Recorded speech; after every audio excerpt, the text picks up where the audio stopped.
नमस्कार, स्वागत है आप सभी का। आप देख रहे हैं इंडिया न्यूज हरियाणा। मैं हूं आपके साथ जया मिश्रा। बुलेटिन की शुरुआत करेंगे और सबसे पहले और इस बीच एक बार फिर से 60,000 से ज्यादा नए मामले दर्ज किए गए।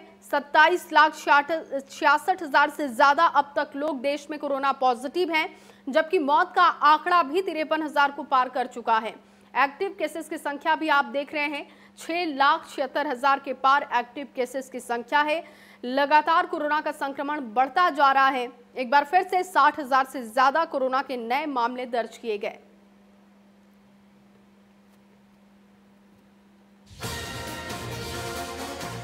हरियाणा में भी नहीं थम रही कोरोना की रफ्तार। 24 घंटे में 896 कोरोना के नए मामले सामने आए हैं। कुल मरीजों का आंकड़ा 48,936 पर पहुंचा है।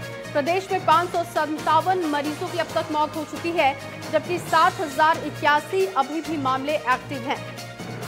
तो देश के साथ ही साथ प्रदेश में भी कोरोना की रफ्तार बढ़ती हुई दिख रही है। प्रदेश में 557 लोगों की अब तक मौत हो चुकी है, जबकि एक्टिव केसेस की संख्या 7,081 पर पहुंच चुकी है।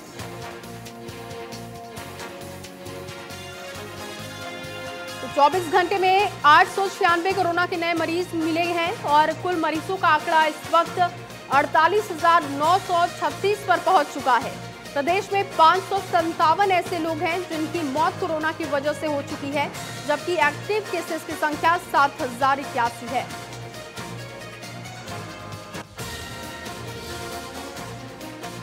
और चलिए अब आपको अगली बड़ी खबर बता दें, जो कि रोहतक से है। जिला उपायुक्त कोरोना पॉजिटिव पाए गए हैं। जिला उपायुक्त को होम क्वारंटीन किया गया है। एक दिन में सामने आए हैं 18 नए मामले। तो रोहतक में एक दिन में 18 नए मामले सामने आए हैं। जिला उपायुक्त को होम क्वारंटीन किया गया है क्योंकि वो कोरोना पॉजिटिव पाए गए। एक दिन में रोहतक से 18 नए मामले सामने आए हैं। और इसके साथ ही साथ आपको बता दें कि जिला उपायुक्त कोरोना पॉजिटिव पाए गए, जिनके बाद उन्हें होम क्वारंटीन किया गया है। साथ ही साथ उनके संपर्क में आए लोगों से अपील की गई है कि वो भी अपना टेस्ट कराएं। जिला उपायुक्त कोरोना पॉजिटिव पाए गए हैं, होम क्वारंटीन किए जा चुके हैं। एक दिन में सामने आए हैं 18 नए मामले।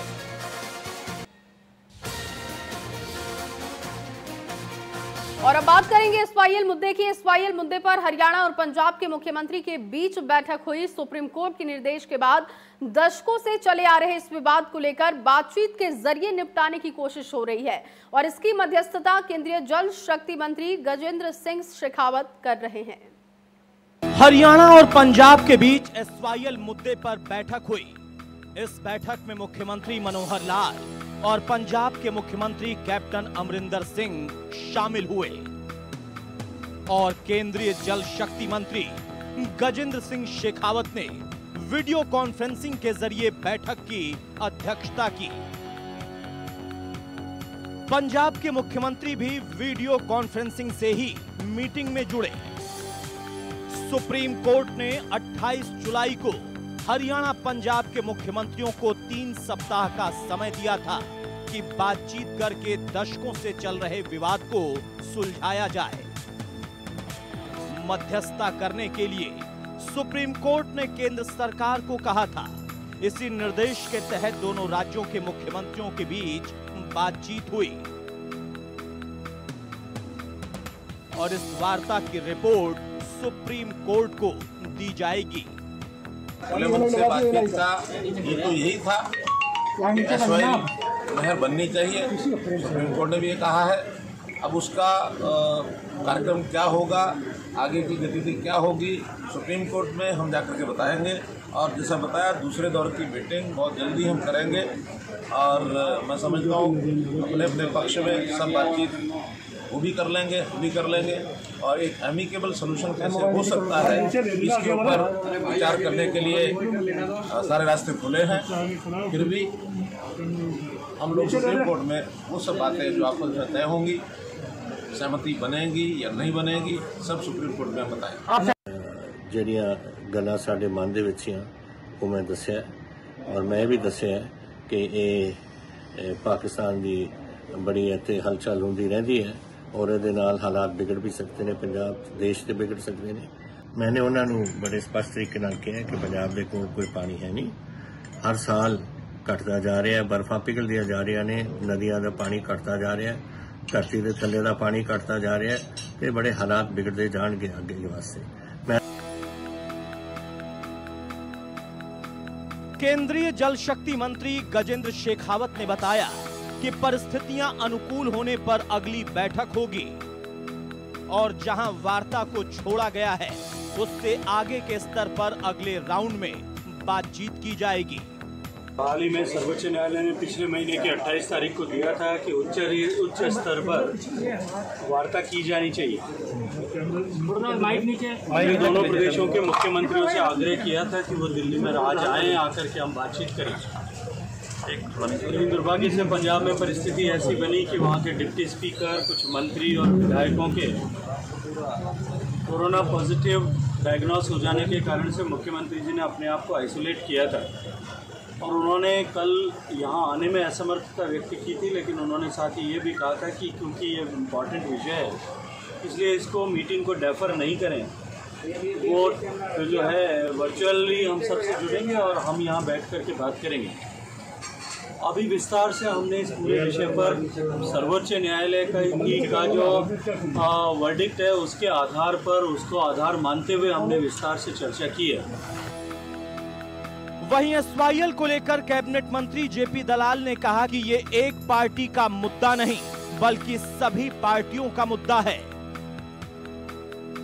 हरियाणा के किसानों का मुद्दा है। हक है, हमारे हक में फैसला हो चुका है। अब तो मुद्दा ये है कि नहर बनाए कौन सी एजेंसी। सुप्रीम कोर्ट ने कह दिया कि नहर बननी है और ये उसने कहा था कि बैठ के फैसला कर दो, नहीं तो हम बताएंगे। हम तो कहते हैं कोई भी पार्टी जो हर एक हरियाणा वासी एसवाईएल बनने के में अपना योगदान देना चाहता है, किसी तरह का देना चाहता है, वो दे। ये एक पार्टी का मुद्दा नहीं है, पूरे हरियाणा वासी के, हरियाणा के किसानों का मुद्दा है और इसमें सबका सहयोग मांगते हैं। एसवाईएल मुद्दे पर सुप्रीम कोर्ट ने कहा है कि इस पर बड़े राजनीतिक स्तर पर वार्ता की जरूरत है और इसी कड़ी में दोनों राज्यों के मुख्यमंत्रियों के बैठकों का दौर जारी है। Bureau report, India News, Haryana. Cabinet मंत्री जेपी दलाल ने बड़ौदा हलके के कई गांवों का दौरा किया। कृषि मंत्री ने उपचुनाव में बीजेपी की एकतरफा जीत का दावा किया। बड़ौदा उपचुनाव के लिए बीजेपी चुनाव प्रभारी बने कृषि मंत्री जयप्रकाश ने हलके के कई गांवों का दौरा किया और ग्रामीणों की समस्या सुनी। इस दौरान मंत्री ने बड़ौदा हलके में अब की बार बीजेपी की जीत का दावा करते हुए कहा कि बड़ौदा हलके में उनकी पार्टी का किसी पार्टी के साथ मुकाबला नहीं है। एक तरफा बीजेपी के उम्मीदवार की जीत होगी। अपेक्षा से ज्यादा समर्थन दिखाई देता है। लोगों के अंदर ये समझ आ गई है कि उनके एक विधायक बनाने से भारतीय जनता पार्टी की सरकार में फर्क नहीं पड़ता, कांग्रेस की पार्टी में कोई फर्क नहीं पड़ता, बड़ौदा हलके को फर्क पड़ता है। बड़ी बड़ी सरकार में यहाँ के लोग, हर वोटर ये चाहता है कि विकास कराएं, विकास के अंदर हिस्सेदारी करें। दूसरी पार्टियों को 15-15 साल उन्होंने विधायक बना के देख लिया, उससे पहले 10-10, 15 साल और पार्टी का बना के देखा है। आज तक भारतीय जनता पार्टी का उन्होंने नहीं बनाया विधायक और यही उनको इच्छा है। मैंने कहा है कि भारतीय जनता पार्टी रूपी खीर है भाई, एक बार खा के देखो, बार बार आप खाओगे और मुझे पूरा भरोसा है कि यहाँ पहली बार बड़ौदा के अंदर अपना नुमाइंदा जो इनकी मर्जी का होगा, हल्के का होगा, उसको चुन के जबरदस्त बहुमत से कोई मुकाबला नहीं होगा यहाँ। कृषि मंत्री ने कहा कि बड़ौदा हलके की जनता का समर्थन उनकी अपेक्षा से भी ज्यादा बीजेपी को मिल रहा है। वहीं कृषि मंत्री जेपी दलाल ने दीपेंद्र हुड्डा पर भी पलटवार किया। जेपी दलाल ने कहा कि कांग्रेस पार्टी झूठ बोलकर राजनीति करने का काम करती है। तो कमजोर है, झूठ की राजनीति करते हैं और लोगों को बहकाने की राजनीति कही। कांग्रेस के दिन गए, अब आने वाले बहुत लंबा टाइम। अभय सिंह चौटाला ने भी आरोप लगाया कि सरपंचों को और लोगों को डरा के वोट लेने का काम किया जा रहा है। आप ये वोट किसी सरपंच से पूछोगे डराने की बात, किसकी सरपंच को डराया? सरपंचों से हम खुद डरते हैं। जाहिर है बड़ौदा उपचुनाव के लिए कोई भी पार्टी अपनी तैयारियों में कसर छोड़ना नहीं चाहती और इसी कड़ी में बीजेपी जेजेपी गठबंधन इस उपचुनाव में अपने प्रत्याशी को हर हाल में जीत दिलाना चाहता है। Bureau report, India News, Haryana. प्रदेश की महिला पहलवान विनेश फोगाट को राजीव गांधी खेल रत्न पुरस्कार के लिए चयनित किया गया है। विनेश फोगाट दादरी जिले के बलाली गांव से हैं। विनेश अंतर्राष्ट्रीय महिला पहलवान व दंगल गर्ल गीता फोगाट और बबीता फोगाट की चचेरी बहन हैं। विनेश फोगाट को रियो ओलंपिक 2016 में चोट लग गई थी, जिसके बाद से वो काफी समय पर बिस्तर पर रही, लेकिन इस बहादुर बेटी ने हिम्मत नहीं छोड़ी और फिर से वो अखाड़े में उतरे। विनेश फोगाट को खेल रत्न के लिए नामित किए जाने पर गांव में खुशी का माहौल है। विनेश के ताऊ और उनके कोच महावीर सिंह फोगाट ने कहा कि बेटी अब दोगुने उत्साह के साथ ओलंपिक के रण में उतरेगी और निश्चित तौर पर गोल्ड मेडल लेकर आएगी।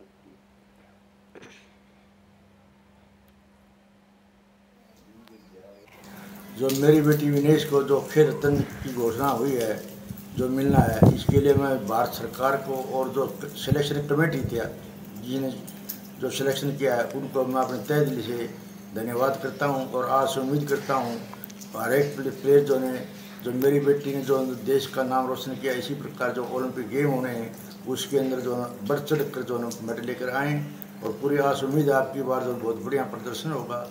इस जो मेरी बेटी को खेल रत्न मिलना है, इसके लिए सारे गांव में रिश्तेदारी में काफ़ी मेरे पास टेलीफोन आए हैं सुबह से, तो मैंने बहुत सबको बड़ी खुशी है और मैं आज उम्मीद करता हूँ कि जो मेरी बेटी वो जो देश के लिए जो है ओलंपिक में गोल्ड मेडल लेके आएगी। और मैं जो है आज से 10 दिन पहले जो है एक दिन 2 दिन वो रुकी थी, पहले वो त्यौहार पर भी आई थी। तो मैंने आगे बढ़ने से पहले नजर इस वक्त की सुर्खियों पर।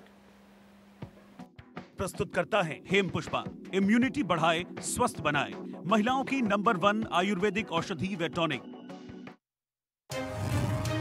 देश में कोरोना का कहर जारी है। एक दिन में सामने आए 65,024 नए मामले, मरीजों की संख्या 27,66,626, अब तक 53,015 लोगों की मौत। हरियाणा में नहीं थम रही कोरोना की रफ्तार, 24 घंटे में मिले 896 कोरोना के नए मामले, कुल मरीजों का आंकड़ा 48,936। प्रदेश में अब भी 7,081 एक्टिव मामले। SYL को लेकर अगले हफ्ते फिर हो सकती है हरियाणा पंजाब की बैठक, अमरिंदर सिंह के साथ बैठक के बाद मनोहर लाल का बयान, खुले मन से हुई चर्चा, अगली बैठक के बाद सुप्रीम कोर्ट में रखेंगे रिपोर्ट। जिलाध्यक्षों के नाम को लेकर दिल्ली में हरियाणा बीजेपी का मंथन, मुख्यमंत्री की अध्यक्षता में हुई बैठक, सुबह राष्ट्रीय अध्यक्ष जेपी नड्डा से मिले थे मुख्यमंत्री।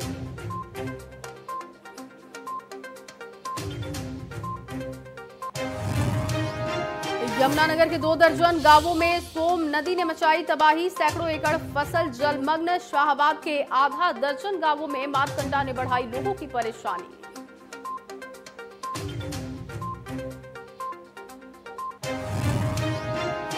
राजीव गांधी खेल पुरस्कार के लिए भेजा गया पहलवान विनेश फोगाट का नाम, बल्लेबाज रोहित शर्मा और टेबल टेनिस खिलाड़ी मनिका बत्रा के लिए भी खेल पुरस्कार की सिफारिश।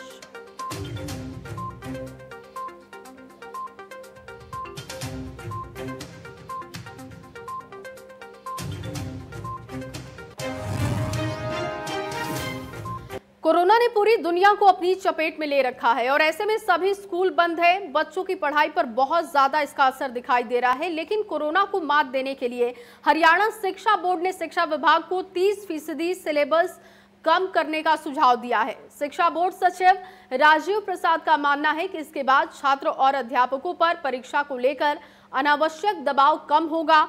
आपको बता दें कि स्कूल बंद होने के बाद छात्रों के लिए ऑनलाइन पढ़ाई शुरू करवाई गई है, लेकिन इसके बाद भी स्कूल जैसी शिक्षा दे पाना संभव नहीं है और इसी के चलते शिक्षा बोर्ड ने कोरोना को मात देने के लिए सरकार के सुझाव के बाद शिक्षा सदन को 9वीं से लेकर 12वीं कक्षा के बच्चों का सिलेबस कम करने की राय दी।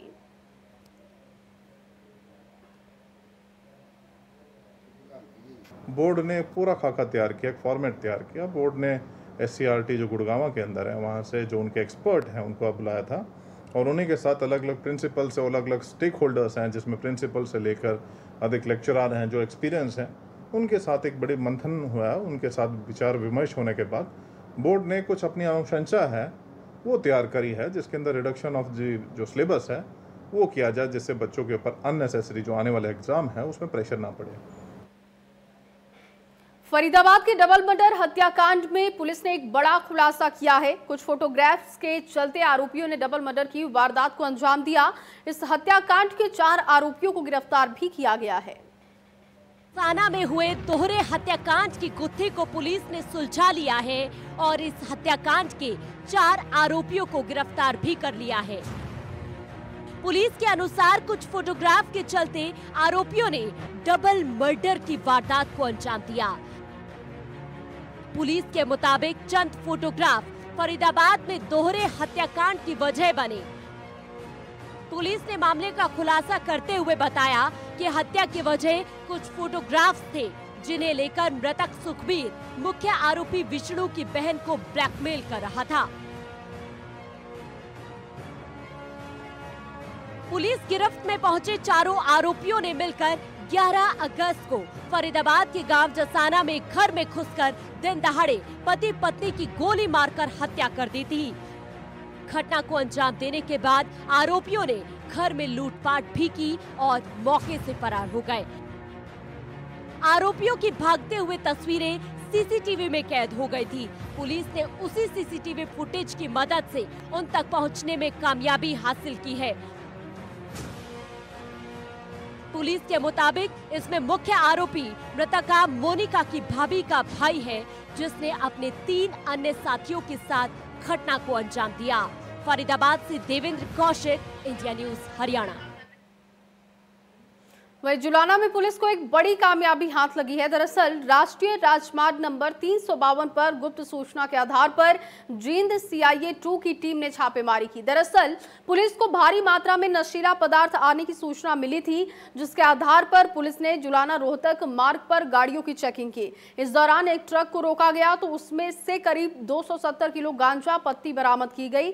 पुलिस ने ट्रक के साथ 2 लोगों को भी गिरफ्तार किया।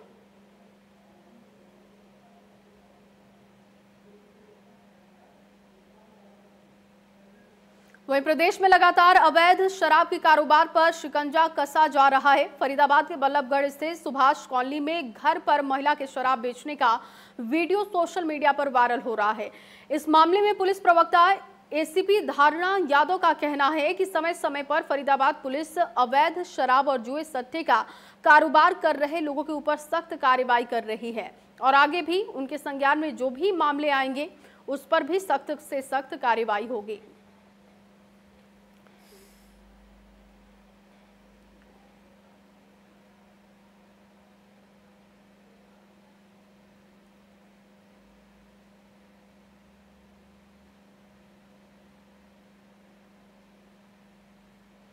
और चलिए फिलहाल इस बुलेटिन में बस इतना ही। आप बने रहिए इंडिया न्यूज हरियाणा के साथ।